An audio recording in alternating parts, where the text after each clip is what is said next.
Hi, thank you for the invitation. Thank you. Nice to meet you. It used to be said years ago that Monster Hunter was mainly a Japanese phenomenon. Now you got a global fan base right now with millions of players worldwide. How has it changed the games?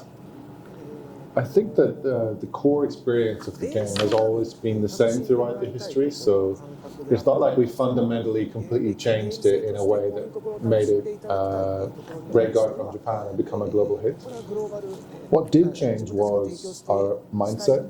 With Monster Hunter World in 2018, we essentially reflected on our approach to releasing the game in the West up to that point, and we realized that late releases, some months or up to a year after the Japanese release, with relatively limited number of localized languages, they weren't really meeting the standard for a global AAA standard hit title.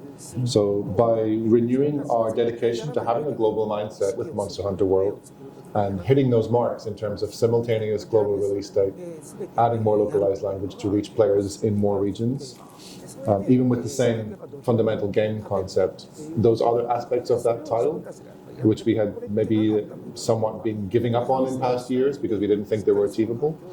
Achieving those with Monster Hunter World, I think, is what finally gave us a global breakthrough, and that base has now given us something to build on as the titles have released since then, right up to the current one. We also did take a lot more time developing Monster Hunter World compared to the preceding titles, and we used that time to reflect on the current feature set of the game and look at whether or not it was creating a barrier to entry for new players.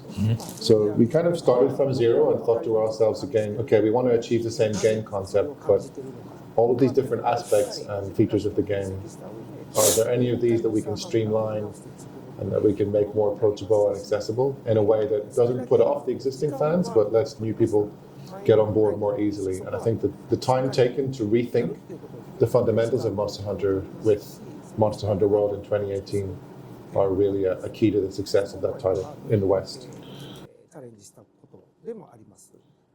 Could you point out that a little more? What steps have you taken to make it more accessible and also to keep long-time players engaged with the game? In addition to general streamlining of systems such as the number of items that you need to prepare in your bag before you go out on a hunt and making it so that you can get out on the hunt more quickly compared to previous titles, I think one major feature that made a difference in Monster Hunter World was the inclusion of on-screen damage numbers.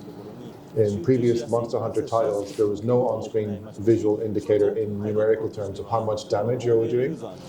This was intentional because you're supposed to pay attention to the monster, and whenever you hit it with your weapon, you would see its reaction and how hard it was hitting with a visual effect and the monster's behavior. And reading the monster's behavior was actually a really important and fun part of the series. But we understood by then that, in particular in the West, a lot of players were frustrated because these hunts can go on quite long.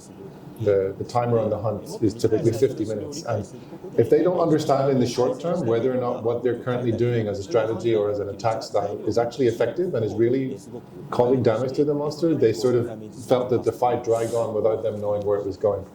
Implementing damage numbers was somewhat controversial with some veterans at the time, but I think giving them very immediate feedback on screen that lets them make quicker short-term decisions about, okay, I need to change my style, these numbers aren't great, or I'm not doing a lot of damage output, so maybe I'll go and change weapon and try a different one, and then I can literally compare the numbers and see if it's going to be doing more damage. That feedback cycle really improved people's ability to understand the gameplay and to also improve their own skills. The world of Monster Hunter Wilds has become much larger, largest world ever in a Monster Hunter game, I think. And also you can change seamlessly between areas. Do you think is this another step towards an open world game? Even though the series has been running for many years, we generally consider each title on its own basis as a concept, and we don't necessarily think that each title is building up towards the next one in a linear fashion. So with Monster Hunter Wilds, it's true that the maps are bigger than ever and that one of our main ideas was to make the travel between not only the maps but also the base camp and the maps seamless, compared to past titles where even on Monster Hunter World with larger maps in that game, but there's always a loading screen when you leave the camp and arrive at the quest area. We wanted to eliminate those little bumps on the journey and make it more seamless, and the resulting game might look like a so-called open world game because it's one big area, but that's almost more coincidentally just it happens to look similar to maybe another game whose concept was, let's make an open world. We didn't really have the same start point with our concept, if you see what I mean. So we see this as the game design that was the best fit for the gameplay experience that we wanted to present players in Monster Hunter Wilds. Any future title in the series, whatever idea we have for that, we'll implement the gameplay system that makes the most sense. To go a little more into the concrete gameplay, you can now carry 2 weapons at once. What was the background for this decision and how does it change the gameplay? The changeable nature of the environments in this game was really the main reason for this. You could go out into a quest or a map intending to hunt a particular monster in certain conditions, but whenever the extreme weather conditions change and you go from the more calm period to the storm and the fallow period, and the plan changes in that sense, or also while you're going to find the monster you're trying to target, maybe you find a different one because there's lots of different monsters on the map, which wasn't really the case before.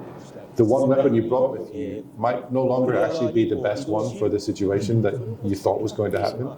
And if you want to change your plans at that point, I didn't want players to have to always constantly go back to the camp or a pop-up camp and change weapon and run back, and then a few minutes later have to change again. So having a second weapon with you at all times just gives you the ability to react to the changeable nature of this more literally wild ecosystem that we've created.